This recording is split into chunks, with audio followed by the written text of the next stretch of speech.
Nothing ever happens in Ohio. Nothing good, anyway. But the big bad stuff happens every day. Tear out the heart of it all.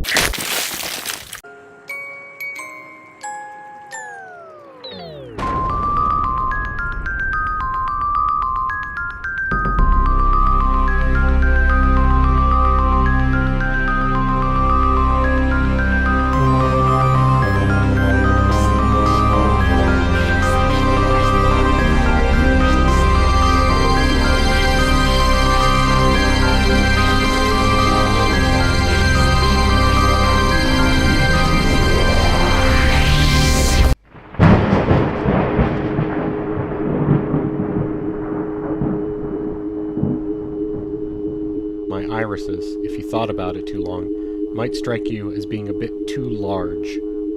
There's a lot about me that is just a bit too. My fingers a bit too long, a bit too tapered, my lips a bit too thin, my smile a bit too wide, my frame a bit too delicate, my nose and cheekbones a bit too sharp.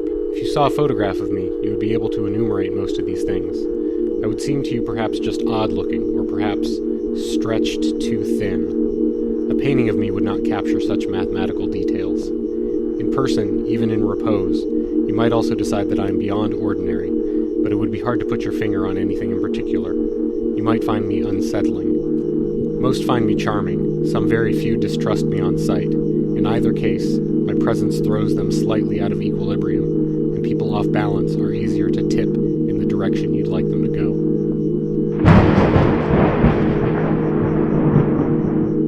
And then she walked in, my savior. Pale skin, strong features, dressed almost primly, you might say, but without self-consciousness.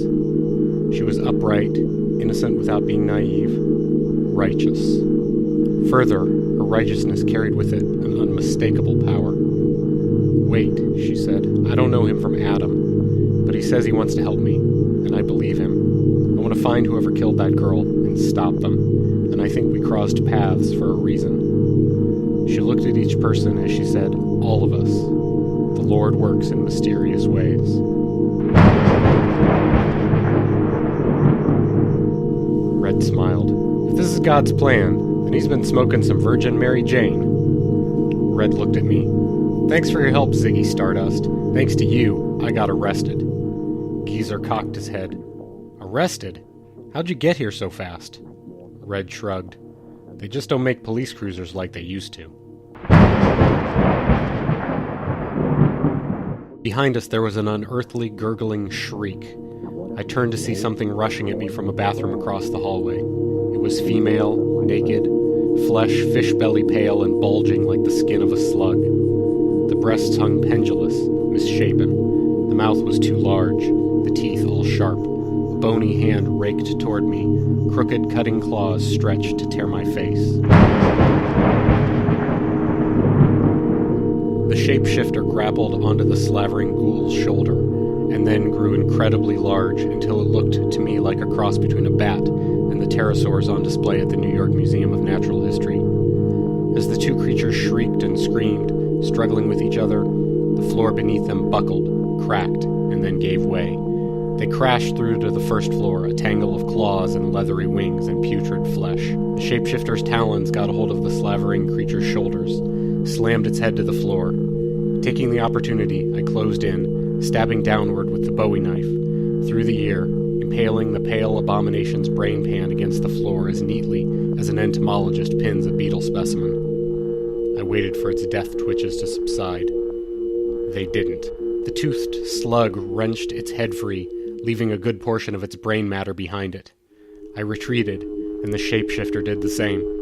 I've seen many things, but until then I had never seen one monster backing away in horror from another monster. From above us, Geezer fired both barrels into the creature. It finally stopped moving. I looked up at Geezer, who was reloading his shotgun. "You have this much fun every night?" I asked. "It is Friday," he grunted and closed the breech. I retrieved Geezer's knife. "Thanks for the loan," I called to Geezer and tossed it up to him. He caught it, and then fumbled with it, cursing like a drunken sailor on shore leave. Then, more politely, he yelled at me. "What the bloody blue balls you do that for?" "My apologies," I said. "I didn't mean to catch you off guard. Did you cut yourself?" "No, damn it, I can handle a blade. You could have cleaned it off first, though. It smells like a zombie's nutsack. Hellsuck, I think I got some on me." Hi, my name is Jason Myers, and I'm the puppet master behind Big Trouble in Little Canton. But you're not here to see me. Let there be art.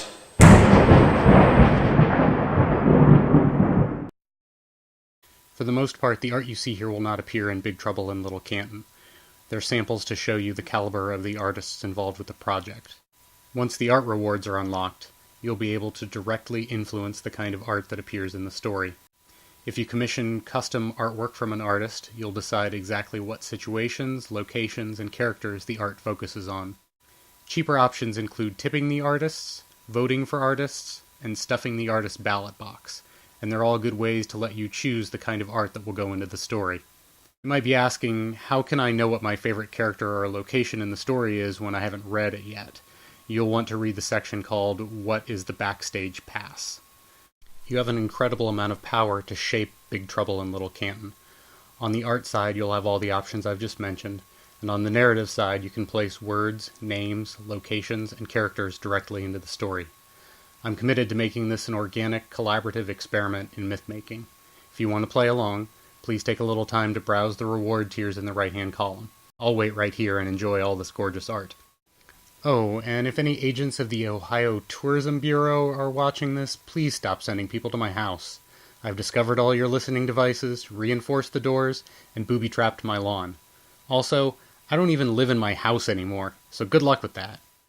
Also, this is just a work of fiction, so you don't have to worry that anyone will learn the truth or anything. Seriously, leave me alone. Don't you have some pamphlets about the beauty of our natural parks to copy edit or something? And where do you even get the budget for black helicopters? Don't you know we're having a recession? Damn it, I guess I didn't find all the listening devices. I think they found me. I think they're here.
Hi, my name is Jason Myers.